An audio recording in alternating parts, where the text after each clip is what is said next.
Tatalakayin ko ngayon itong pagkawais at pagkadulas itong mga Christian theologian po, no? Lahat palang mga Trinitarian nagsasabi nga si Kristo was already existing uh, before the New Testament. Si Soriano nga, before the earth daw, before the creation of the world, nandoon na nga si Kristo. Kay Soriano pa. So sa Old Testament, nandoon na si Kristo. Lalo na yung Isaiah, yung Genesis chapter 1 verse 26, likhain natin ang tao ayon sa ating wangis. Ay si Kristo ay nandoon na eh. Paliwanag nila lahat ito kay si Kristo ito, si Kristo ito, si Kristo ito. Nagtaka ako. Bakit? Itong mga Pilipino, or sige, sabihin natin mga Trinitarian, mas maalam sila sa mga Hudyo dahil ang mga Hudyo hindi nag-isip nito. Walang alam na Hudyo na nandyan sa Old Testament, kasama pala si Kristo diyan. At yung mga prophecy diyan ay referring pala ni Kristo yan. Ang mga Hudyo walang alam, sila mismo ang nagsulat sa aklat nila, hindi sila nakakaalam na ito pala ay papunta kay Kristo. At itong virgin para papunta kay Maria, hindi nila alam. Silang nagsulat. Ang nakakaalam nito yung Kristiyano. Imagine, pwede ba ito mga kapatid? Example ako, magsulat ako ng aklat. Well, pagsulat ko ng aklat, iba yung paningin ko. Dahil ako nagsulat eh. Ako nag-author eh. At yung patay na ako, wala na ako. O, ini-interpret ng iba. Nasilado yon ganito ang ginamin ko. Naku naman. Ang tanga-tanga. Kaya nito, bulinaw, utak na bulinaw. Paano masabi na ito si Kristo ay nandyan, wala pa raw inilikha ang mundo, ay nandoon na si Kristo. Lahat ng mga Trinitarian, yan ang paniniwala. Mga kapatid, ha?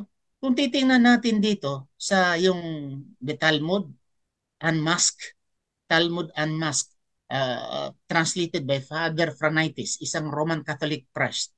Ha?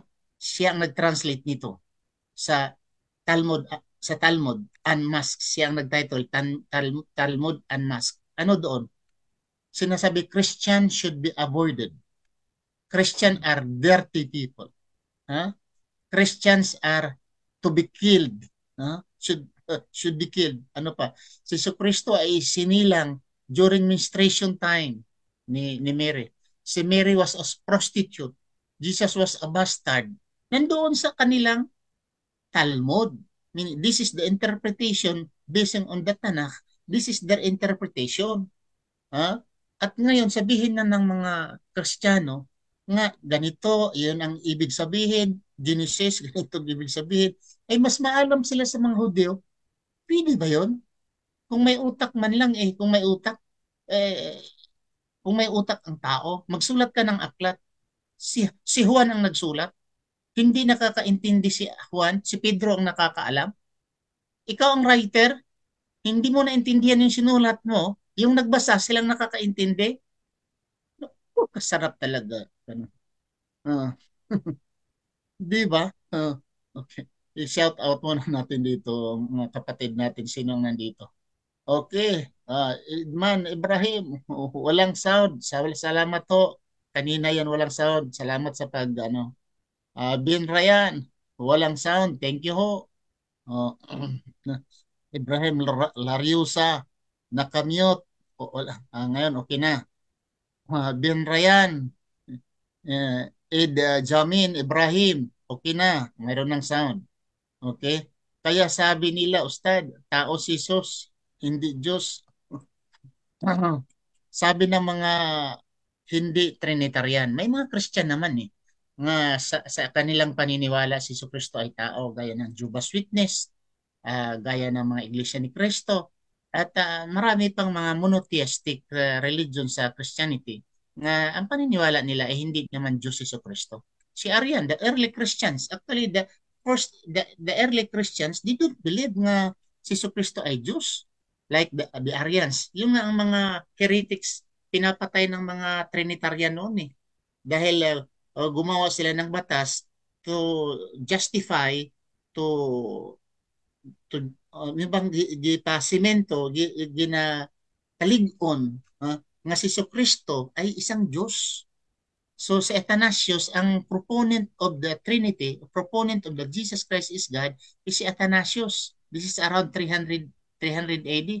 At ang proponent of the Unitarian na si Kristo isang tao lamang, hindi Diyos, ay si Arius in 300 AD. Mayroon itong debate supposedly nangyayari nga nawala si Arius along the way.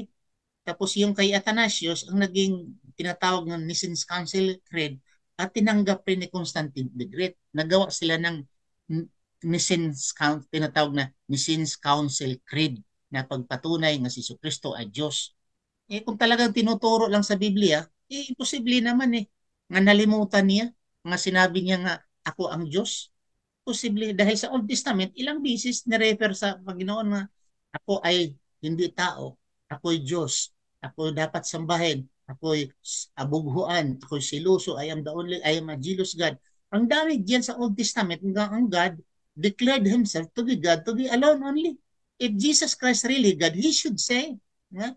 Instead, nalimutan niya yung pagsabi at ang naalaala lang niya, sinabi niya, ako ay tao. Huh? Juan 8:40, I am a man that had told you the truth. Huh? Si Kristo, ang naalaala niya, I am a man. Hindi niya naalala nga siya ay God. Sabi naman, hindi naman mayabang si Kristo eh. Eh, bakit pala? The God of the Old Testament, mayabang? Dahil he had been repeating, I am God, there is no God beside me. I am the only Savior beside me, none else. Eh, iba dyan eh, sinasabi. Basahin nyo sa Acts 2 verse 22. Jesus of Nazareth, a man approved of God by miracles and wonders. Eh, si Kristo ay, ang mga disipulo nagsasabi na si Kristo ay isang tao approved by God. And the people during the time of Jesus Christ, yung ginamot nila, ginamot sila. Ang sabi nila ay ginamot kami sa isang propeta. Huh?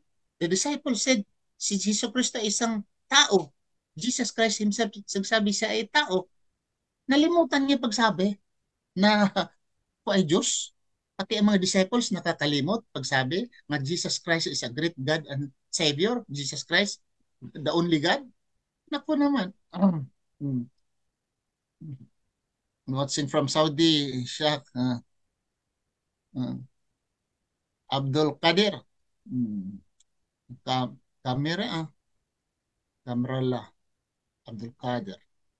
Shout out sa inyo, brother. Assalamualaikum warahmatullahi wabarakatuh. Waalaikumsalam warahmatullahi. Watching from si Isa, paano siya namatay sa sulat sa Quran? Wala po siya namatay po sa Quran, wala po. Wala pong sinabi nga namatay si Jesus. Wama katalo, wama salabu. Very clear, wama katalo, hindi siya namatay, wama salabu, at hindi rin siya naipako sa krus. Ang sarap ustad, anuhin, no? Sana ustad makadibit yung isde na si Rika Matso. Maingay lang sa hindi naman umakasa sa hamon mo ustad. Okay.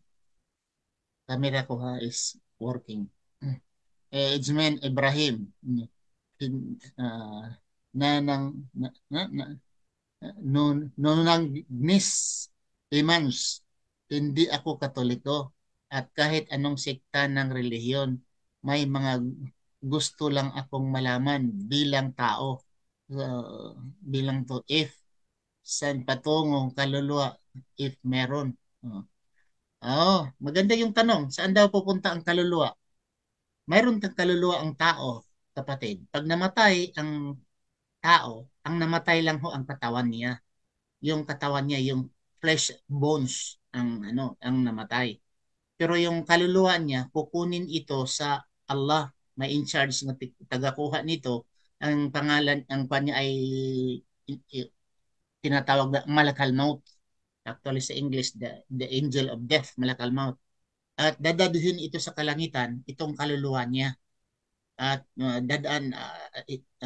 basta aakyat ito sa langit, sa taas-taasan ang kanyang kaluluwa. At kung siya ay mabait, sumusunod sa batas ng Panginoon, siya ay mabango. At ang mga anghel sa kalangitan magsabi, sino yan? Ang bango dyan, ang kanyang tapos banggitin ng pangalan. Kung naman masama, hindi sumusunod sa batas ng Panginoon, sabi ng mga anghel, sino ba yan? Ang baho niyan, etc. Yung kaluluwa niya. At Pag steady yan doon ang kalula, pag ang katawan niya, pag ilibing na ang katawan, nandoon na sa tubig or nandoon na sa lupa, ang kanyang kaluluwa ay ibabalik. At ang tao nga sa aming paniniwala bilang Muslim, ang tao ay may buhay doon sa tinatawag na libingan o sa amin tinatawag na barsak. Ang barsak po, mundo ng mga patay. Kung saan sila doon mag-communicate, barsak. Kung sila ay mga mabubuting tao, ang kanilang libingan will be wide at like temporary paradise. Pero naman pag masama siyang tao, ang kanyang libingan ay parang temporary hellfire. So mag-antay sila for how many years hanggang darating ho ang araw ng paghukom, Yamul Kiyama. Mabubuhay ho ang lahat ng mga tao, masama, mabuti, bata, lahat ng may buhay, mabuhay muli, including insects, mga insektos, mga hayop, including, ay mabubuhay sila dahil bigyan sila ng hustisya. Ang mga hayop ay buhayin at kung hingi sila ng hustisya dahil minamaliit o minamaltrato sila sa mga tao, ay hingi sila ng hustisya sa Allah at lalo na yung nagtari-tari, yung manok, lagyan ninyo ng paaway ang manok tapos may tari. Lako, peligro yan, yung mulkiyama. Dahil yung mga manok na yan, hihingi na ng hustisya ng Allah sa aming paniniwala at bigyan sila ng hustisya. Pagkatapos niyan, ay magawa silang turab. That's why mayroong ayat sa Quran, so, sabi ng mga kafir, wayakulul kafiru, ya laytani kuntu turaba. Mas mabuti pa, ang mga kafir, nagsabi sila, mas mabuti pa nga naging turab na lang kami. Laytani kuntu turaba. Bakit? Dahil ang mga hayop, pagkatapos nabigyan sila ng hustisya, ay naging alikabok sila, turab. So yung mga taong mga kafir ay hindi sila naging turab, bagpos tuloy-tuloy ho ang kanilang mga punishment sa mga taong mga suwail. Okay? Nasser Cantillo, Assalamualaikum warahmatullahi wabarakatuh. Ustad, watching from Riyadh. Masya Allah. Ngayon, malamig ngayon sa Riyadh. Okay? Uh, okay, nasagot ko na ba, brother Nunagnis Imans? Okay. So, nasagot ko na nga, may kaluluwa ang tao. Hmm. Uh, Oo nga, ito si Camacho, wala naman. Nagsawa na din kay Camacho mag-debate. Kung ano na lang masalita, kahit wala sa ayos. One time, last ng debate yata, sabi niya na si Allah raw, kaya sabi ko kasi ang Muslim, ang naniniwala sa five pillars. Kung Muslim, kung, ano ba na yun? Sinabi niya si Muslim daw si Allah ay Muslim, sabi niya. Aywan ko bakit nang gano'n ang isip niya. Sumusunod din siya sa five pillars, si Allah. Saan ba siya nagdarasal? Yung bang, ano na lang, imagination, gawa-gawa na lang. Ang problema kasi sa mga kalaban, hindi sila nagbabasa ng Quran. Ay talagang gumagawa lang sila ng mga imagination nila. At uh, ipipilitin pa nila nga si Allah ay Diyos lamang ng mga Muslim, nga si Allah ay Diyos ng mga pagano, moon god. Mayroon ako dito, sorry. Mayroon ako dito itong Quran, Bible, Bible. Bible ito nga Arabic Bible. Dito sa first page pa lang, pangalang Allah sa Genesis. Sa Genesis pa lang ang pangalang Allah, no? Kasi minarkahan ko ni first page sa ito'y Bible, mga kapatid, ayun ko makita nyo, Bible ito. Saan ito? Printed ito sa Great Britain. uh, Ito ay International Bible Society in Europe, printed sa Great Britain. Ito ay 1,000 copies lamang. I am lucky nga alhamdulillah nga mayroon akong isa na printed itong first printed in 2004.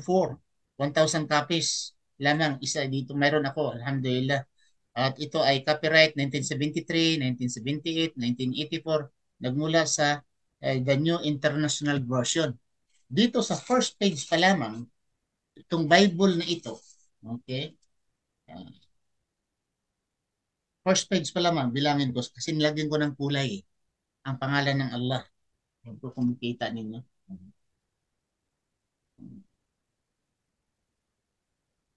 Ito, nilagyan ko ng kulay. Bilangin ko, ilang beses ang Allah nabanggit? 1, 2, 3, 4, 5, 6, 7, 8, 9, 10, 11, 12, 13, 14, 15, 16, 17, 18. Sa hindi bababa sa 18, nabanggit ang pangalang Allah. The Bible, Genesis pa lamang, first page, nabanggit ang pangalan ng Allah not less than 18 times. Ito, Holy Bible. Tapos sabihin nila ang Allah, pinipilit nila nga ang Allah ay Diyos lamang ng mga Muslim, ang moon god, pagan god. Nako, subhanallah. Okay. Sino pa yung magtanong? Pwede mang magbasa may English translation.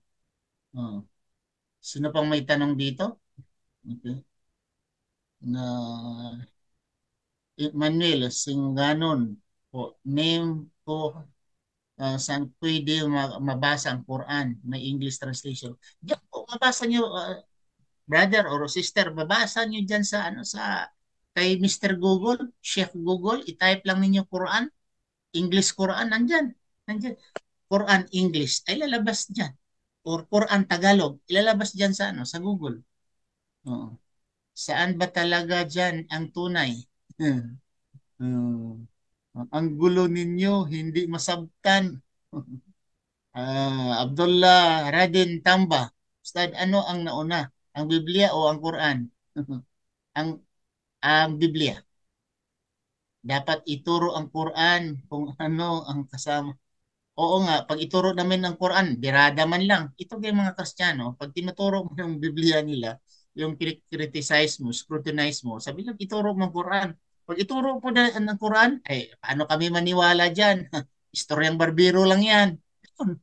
Oh, so, dito kami sa Bible, dahil ang Bible, hindi naman siguro istoryang barbero para sa inyo. Eh, mayroong nga nagtanong dito nga, mayroong nga nag-comment na ang Quran daw, si Prophet Muhammad sallallahu alaihi wasallam ay pumunta daw sa langit. Wala namang istorya sa Quran. Eh, paano walang istorya? Nandyan sa Surat al-Isra. Isra, nandyan sa Isra, yung the night journey, nandyan eh. Ang story ni Prophet Muhammad sallallahu alaihi wasallam from Makkah, dinala sa doon sa Jerusalem. Nandyan ang istorya, sabi nila, wala. Snap talaga. Okay. Maria Estela, ha ha ha, nag-transform si Jesus. Nako naman. So ito mga kapatid, nga kung si Hesus Kristo talaga existing sa Old Testament, therefore si Hesus Kristo ang nagsabi, patayin ang mga tao, babae, lalaki, bata, sanggol, patayin, pati mga hayop papatayin. Saan nabasa? First Samuel, chapter 15, verse 3. Nandiyan naman sa Numbers 31, verse 17 and 18. Napatayin lahat ng mga lalaki at babae maliban lamang sa mga virgins for yourselves. Yung hindi pa nasisipingan ng lalaki. Ang tanong, paano mo masabi? Ang babae, paano mo malalaman na siya ay nasisipingan o hindi? Di ba tikman mo? Titingnan mo yung mata, ito natikman na ito, nasipingan na ito. Pwede ba gano'n? Ay, hindi pwede. So, ano mo malalaman ang babae sa kapanahonan ni Nabila Musa na ang babae ay ito ay nasipingan o wala? Ha? Paano yan? So, ito ay ang sabi ko nga, kamangmangan nga. Bakit? Nasabi nila na ang mga teksto na ito, mga Christian, magbigay ng kahulugan sa Old Testament nga in fact, malayo naman at wala naman itong kahulugan na ganyan ayon sa mga Hebrews, ayon sa mga Hudyo. Ang mga Hudyo ang nakakaalam sa kanilang aklat dahil itong Genesis, Exodus, Leviticus, Numbers, Deuteronomy, down to Salmo hanggang sa Malakay, ito ay aklat ng mga Hudyo. Ang mga Hudyo mas nakakaalam nito. Pero kung pakinggan mo mga Kristiyano, na nahulog na ang mga Hudyo, walang alam sa sarili nilang aklat. Ang mas nakakaalam, itong mga Kristiyano. Imagine, ito lang Genesis chapter 1 verse 26. God said, let us make man in the likeness of our image. Likhain natin ang tao ayon sa ating wangis. Ayon sa ating wangis. Oh, nandun si Kristo, kasama niya ang Ama, ganito. Saan, bakit kayo nagbigay ng interpretasyon? Yan ba ang ibig sabihin sa nagsulat? Sino bang nagsulat yan? Sino bang nagsulat yan? Mga Hudyo. Ganun ba ang pag-interpret sa Hudyo? Mga pag-let us make man, plural yan at nandoon si Hesus Kristo? Yun ba ang isip ng nagsulat? Ako naman, talagang hmm, sa, sarap martilyuhin eh. Anong iniisip ko yan? Hmm. Ano pa? Ang gulo, no? No. Ano bang kanang nagtanong nga ano bang nauna, Bible or Quran? Sabi ko Bible. Pero kung Christian, sabi nila, tama. Tama talaga ang Bible dahil nauna. Or kopya ang Quran dahil nahuli. Saan din ang aklat ng mga Hudyo at aklat ng mga Kristiyano? Dahil ang aklat ng mga Kristiyano, ang New Testament. Huh? The books of the Christians is the New Testament. The Old Testament, book of the Jews. Libro to ng mga Hudyo. So, saan ang nauna?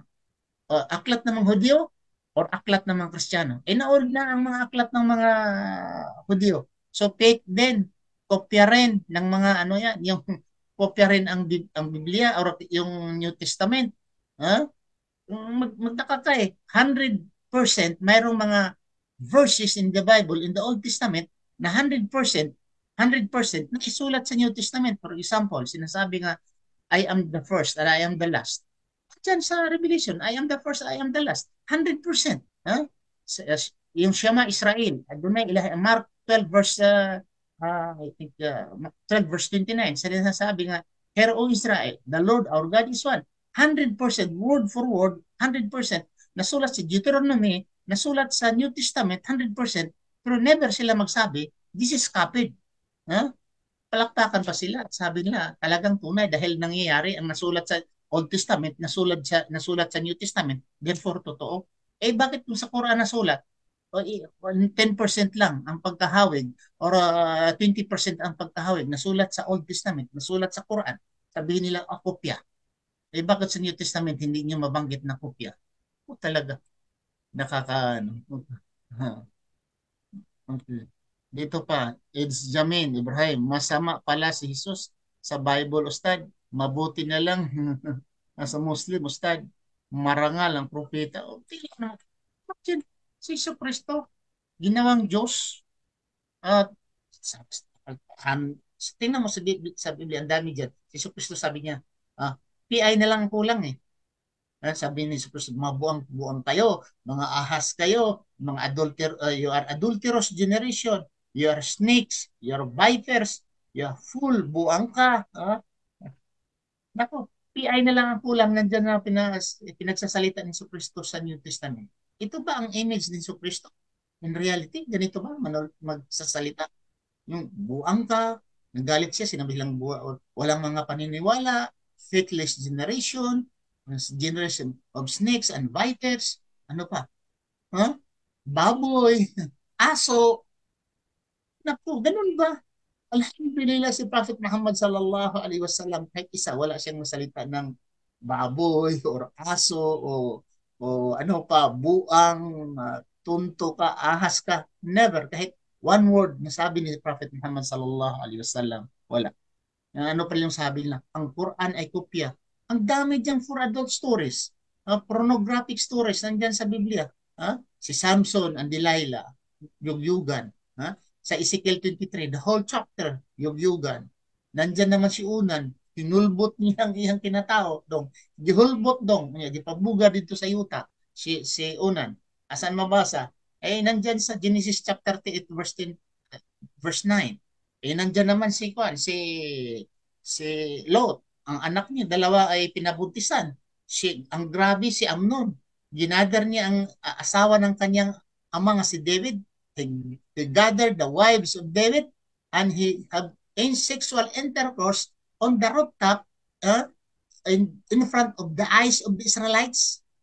Para malaman sa buong mga Israelites, he made intercourse His mother niya yun eh. Dahil asawa ng kanyang tatay nga si David, si Amnon.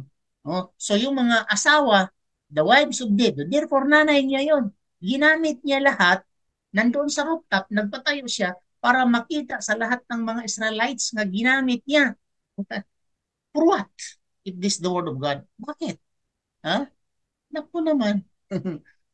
Taher Odin, sinabi na, noong 1611 lang nabuo ang Bible galing sa 5,000 bucks. Yung, yung, yung King James, actually, marami dyan issue. Ang King James kasi, galing yan sa, sabi nila, galing sa Targum, kinuha mula sa, ang unang Biblia talaga nga sa Kristiyano ay nakumpleto nakumpleto in 400 AD. The New Testament, Old and New Testament were completely canonized sa 400 AD. So, at kung titingnan natin 400 AD, si Prophet Muhammad sallallahu alaihi wasallam ay isinilang sa 570. The first revelation is 600, around 610. So, nag-edad siya ng 40. Masabi talaga natin na una ang Bible. The latest, itong mga King James Version, itong mga Tyndale Version, this is about 14th, 16th century. Pero ito ay nagmula sa yung the Book of the Catholic, itong 73 books. Ano pa? Sino ba ang gumawa sa New Testament? Ang gumawa sa mga New Testament, yung mga early fathers, tinatawag nila na early fathers, yung mga Kristiyano, tinatawag doon nga Katolik, hindi pa Roman ha, tinatawag pa silang gato sila ni Ignatius, nila ni, sino pa rin si Ignatius, sino pa ni, basta hindi yung mga ano, yung si Paulo, si Paul, no? Yung kay Paul, out of 30, 13 ang mga aklat ni Paul, I think 7 doon ay 7 lang ang authentic na kay Paul. The rest are yung sabi nila ay written by other people. Ang naman Matthew, Mark, Luke, and John, ito naman ay anonymous according sa mga modern Christian scholars, Bible Christian scholars. This four canonical gospel, namely Matthew, Mark, Luke, and John, ito naman ay anonymous ayon sa kanila. Uh, ito naman daw ito na bang about Codex Sinaiticus, Codex ba? Anong Codex? Ito, noong unang panahon kasi, wala pa yung Old Testament. Itong mga Codex, itong the writing of Sinaiticus, itong nakita sa Sinai, Mount of Sinai, may noon naman ang Codex Alexandrinos, nandun nakita sa Alexandria. Ito ay, sa madaling sabi, ang Biblia is libro ito ang excavated, ano pa, collection, hindi naman talaga ang writers ang nag-intact ito, kundi collection ito of different fragments. Tapos sila na ang nag-arrange sa mga Christian nag-arrange po si Mateo. Ginather yung mga aklat na yan, mga pages, ginather, tapos binasa, inipon-ipon, sabihin ito ay Mateo. Hindi naman si Mateo talagang isang aklat tapos sinulat ni Mateo. Hindi ganoon eh. Those are fragments of pages of different may mga bato, may mga balat ng hayop na sulat doon at ginather yan doon at ina-arrange nila ito ay aklat ito ni Mateo, ito ay aklat ni Marcos, ito ay Lucas. If I'm not mistaken, basta isang early father ang nagban niya, nagpangalan. Hindi si Mateo ang nagpangalan sa Mateo. Ang nagpangalan sa Marcos, hindi si Marcos, kundi isang tao, isang Kristiyano ang nag-collect niyan at siya ang nagpangalan mismo. Walang alam diyan si Marcos, walang alam sila ni Juan, mga kapatid. Sabi man Abdullah Radi Muntamba, bakit hindi inilagay si Prophet Muhammad sa Biblia? Mayroon sa Songs of Solomon chapter 5 verse 16. Kitko mamitadin betkollo Muhammadin. The word Muhammadin yan sa Hebrew ay nandoon. Bigyan man nilang ibang kahulugan for the word Muhammadin ay nandoon. At saka sa Deuteronomy 18:18 sinasabi, I will raise up a prophet like into you Moses and I will command him, etc. Ito ay nandyan sa Biblia pero we don't rely on the Bible dahil kung hindi ka marunong sa Bible, baka sabihin nila, bakit ang Quran nyo kulang? Bakit Hindi ba papanipaniwala ang Quran ninyo? Bakit naniwala kayo sa Bible? That's why we avoid, kung hindi mo alam ang Bible, you avoid the reading or using the Bible as your proof and evidence. Dahil kung alanganin ka sa iyong nalalaman sa Bible, baka ikaw ang sa Bisaya pa, ikaw ang mabikwang dahil kulang ka ng kaalaman sa Bible. Pero me, alhamdulillah, I challenge any Christian, any scholar of the Bible here, if there is master and expert in the Bible, I will challenge you and I will prove to you the Bible is not the word of God dahil ang mga Biblia, ang daming pornographic stories in the Bible, ang daming contradictions sa Bible, ang daming injustices sa Bible, ang daming unscientific sa Bible. Paano mo masabing a word of God? Yes, there are words of God in the Bible, but the totality, no, mix already na-rumble na. Hindi na maano, hindi na ano. Ano pa, akala ko Ustad gumawa ng Biblia Pilipino kasi Tagalog wala naman. Oh, translation lang po. Original sila, Talibong, Larry, James ay mga tao lang. Tingnan nila ang Bible nila kung makatayo ba. Oh. So, dito lang ako magtapos mga kapatid. Wala nang mga katanungan. Salamat po sa lahat ng nanonood. Ang aking pong tinatalakay dito ay si Jesucristo raw ay nandoon sa lumang tipan. So kung nandoon si Jesucristo sa lumang tipan, si Jesucristo pala ang nag-utos of brutalities, injustices, contradictions, and pornographic stories in the Bible. Si Jesucristo pala ang nag-utos sa Old Testament. May alam pala si Jesucristo sa imagine, si Jesucristo ang nag-utos, isulat ng na whole Ezekiel 23, the whole intercourse, story of intercourse only, sexual intercourse, the whole chapter of 23 of Ezekiel, si Jesucristo ang nag-order nito. Si Jesucristo ang astagfirullah. We don't believe it. Pero paano? Nasulat diyan. Okay. So, ano bang ano ba si Tito Abdullah, anong tinatawag Ustad, sino po ba ang gumawa sa New Testament? Ay, sagot ko na yan kanina. Uh, ano. So, maraming salamat po. Please paki-share na lang ho mga kapatid. May Allah reward you.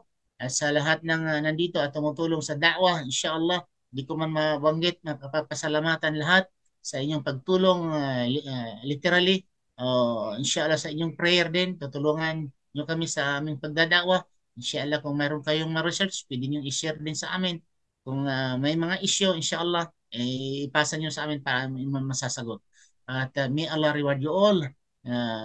May Allah bless you all. Subhanakallah, Allahumma bihamdika. Asyhadu an la ilaha anta astaghfiruka wa atubu ilaik.